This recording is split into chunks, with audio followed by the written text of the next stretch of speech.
औज़ुबिल्लाहि मिनश्शैतानिर्रजीम बिस्मिल्लाहिर्रहमानिर्रहीम। मोहतरम ख़वातीन व हज़रात, डॉक्टर आसिफ इज़हार आपके साथ। ख़वातीन व हज़रात, मुख्तलिफ़ किस्म के जो स्किन इन्फेक्शंस होते हैं उनमें बैक्टीरियल इन्फेक्शन भी हो सकते हैं, वायरल इन्फेक्शंस होते हैं। खुसूसन ज़्यादातर जो इन्फेक्शंस होते हैं वो फंगल इन्फेक्शंस होते हैं, जिनमें कैंडिडा या टीनिया इस तरह के जो फंगल स्पोर्स होते हैं वो पाए जाते हैं। अब अगर फंगल इन्फेक्शन स्किन पे हो जाए तो इसके लिए चूंकि एंटी फंगल जो ओरल दवाइयां हैं या इंजेक्टेबल दवाइयां हैं उनके सिस्टमिक साइड इफ़ेक्ट्स बहुत ज़्यादा होते हैं। और चूंकि ये इन्फेक्शंस स्किन पर अक्सर औकात होते हैं, एक्सपोज्ड एरियाज में होते हैं या स्किन के ऐसे एरियाज में होते हैं जिनको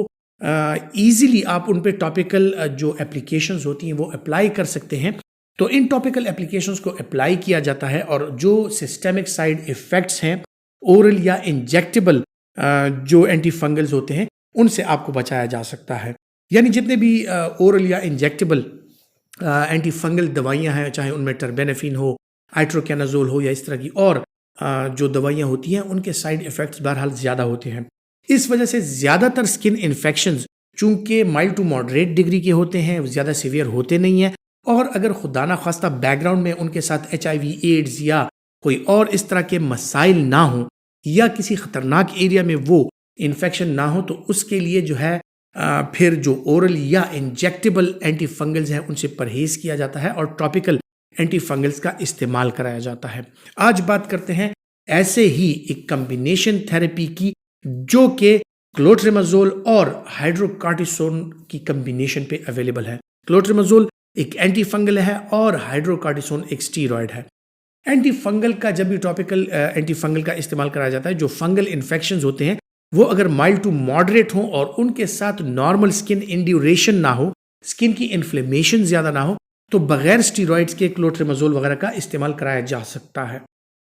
फिर अक्सर औकात ये होता है कि जब फंगल इन्फेक्शन हो जाए उसके साथ अक्सर जो सराउंडिंग स्किन है उसकी इंड्यूरेशन हो जाती है, वो भी इन्फ्लेम्ड हो जाती है। वहां पर फंगल इन्फेक्शन नहीं होता, लेकिन एज अ रिएक्शन और एज अ रिस्पॉन्स उस स्किन में इन्फ्लेमेशन हो जाती है। तो जब इस तरह की इंड्यूरेशन और इन्फ्लेमेशन साथ हो, फिर आपको उस इंड्यूरेशन और इन्फ्लेमेशन को कम करने के लिए इन एंटी फंगल दवाइयों के साथ आपको स्टीरॉयड की कम्बिनेशन देनी पड़ती है। और ये ट्रॉपिकल स्टीरॉयड और एंटी फंगल कम्बिनेशन जो है मुख्तलिफ किस्म के फंगल इन्फेक्शंस के लिए ये करामत साबित होती है और आपके फंगल इन्फेक्शन जो स्किन के हैं वो ठीक हो जाते हैं। अब क्लोट्रिमाजोल और हाइड्रोकार्टिसोन की जो कम्बिनेशन है इसके हवाले से अगर बात की जाए तो ये टीनिया वर्सिकुलर, टीनिया पीडिस और इस तरह मुख्तलिफ किस्म के और टीनिया क्रूरस या टीनिया कैपिटस, इस किस्म के जो इन्फेक्शंस होते हैं उनमें करामद होती है।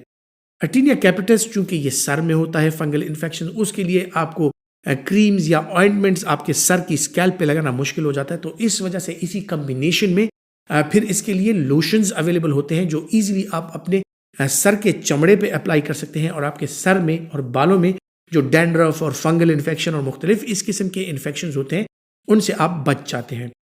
इसी तरह अक्सर औकात आपने देखा होगा कि बहुत सी ख़वातीन होती हैं खुसूसन गर्मियों में कि उनकी स्किन पर खुसूसन आर्मपिट्स में जिन लोगों में मोटापा ज़्यादा हो या खुसूसन ख़वातीन में गर्मियों के मौसम में अंडर गारमेंट्स की वजह से उनके ब्रेस्ट के नीचे फंगल इन्फेक्शन हो जाते हैं। इस वजह से ये एंटी फंगल्स जो हैं ये लोकली अप्लाई किए जाते हैं और इसके सिस्टमिक साइड इफ़ेक्ट्स नहीं होते, जिसकी वजह से ये कंडीशंस ठीक हो जाती हैं। इसी तरह बहुत से बच्चे जो होते हैं जो पैम्पर्ड होते हैं, जिनको नैपीज़ का इस्तेमाल कराया जाता है, उनमें अक्सर औकात फंगल इन्फेक्शन होने के चांसेस ज़्यादा होते हैं, क्योंकि नैपी का जो मॉइस्चर है वो इनकी स्किन के साथ होता है और मॉइस्ट एरिया और क्लोज्ड एरिया जो है ये फंगल इन्फेक्शन के लिए आइडियल एरिया होता है और यहाँ पर फंगल इन्फेक्शन जो है वो ज़्यादा होते हैं। तो इस वजह से बच्चों में जो नैपी रैश होते हैं अक्सर वो फंगल ऑरिजिन के होते हैं, फंगल इन्फेक्शन होते हैं। बाज़ औक़ात उनमें सुपर इम्पोज्ड बैक्टीरियल इन्फेक्शन भी आ सकता है, लेकिन ज़्यादातर फंगल नेचर के होते हैं और इस वजह से जो है तो एंटी फंगल्स और बाज़ औक़ात स्टीरॉइड्स का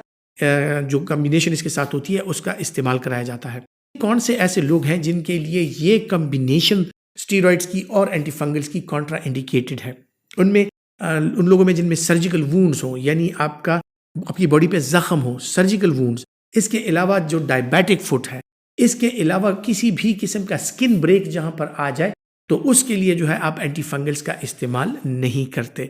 और साथ ही साथ में जो है तो स्टीरॉयड की जो कम्बिनेशन है, कुछ लोग अगर स्टीरॉइड्स को सेंसिटिव हैं वो इस कम्बिनेशन का इस्तेमाल नहीं कर सकते। फिर जनाब बात आ जाती है उन बच्चों में नैपी रैश की तरफ आते हैं कि अक्सर औकात ज़्यादातर प्रैक्टिशनर जो होते हैं नैपी रैश के साथ बच्चे आते हैं, उनको स्टीरॉइड और एंटी फंगल की कम्बिनेशन दे दी जाती है। तो ऐसे बच्चों में अक्सर औकात, क्योंकि ये बच्चे जो हैं 1 साल से कम उम्र के होते हैं अक्सर, तो 1 साल से कम और खुसूसन फिर 6 महीने से कम जो बच्चे होते हैं उनमें जो टॉपिकल स्टीरॉइड्स भी होता है उनकी पोटेंसी आपको देखनी पड़ती है, क्योंकि नॉर्मल पोटेंसी स्टीरॉइड्स भी उनके लिए हाई पोटेंसी स्टीरॉइड्स होती है, चूंकि उनकी स्किन जो है वो बड़ी सेंसिटिव होती है, बड़ी नाजुक होती है। तो ऐसे बच्चों में स्टीरॉइड की कम्बिनेशन जो है वो सिर्फ डॉक्टर के मशवरे के मुताबिक ही इस्तेमाल की जाए। इसी तरह फिर आपको देखना पड़ेगा कि कोई बैक्टीरियल इन्फेक्शन ना हो, क्योंकि बैक्टीरियल इन्फेक्शन में भी एंटी फंगल्स और स्टीरॉइड्स का इस्तेमाल जो है वो कॉन्ट्रा इंडिकेटेड है। उम्मीद करता हूं कि मेडिसिन नॉलेज के हवाले से जो मालूमात मैं आप तक पहुंचाता हूं ये आपके लिए फायदेमंद साबित होंगी,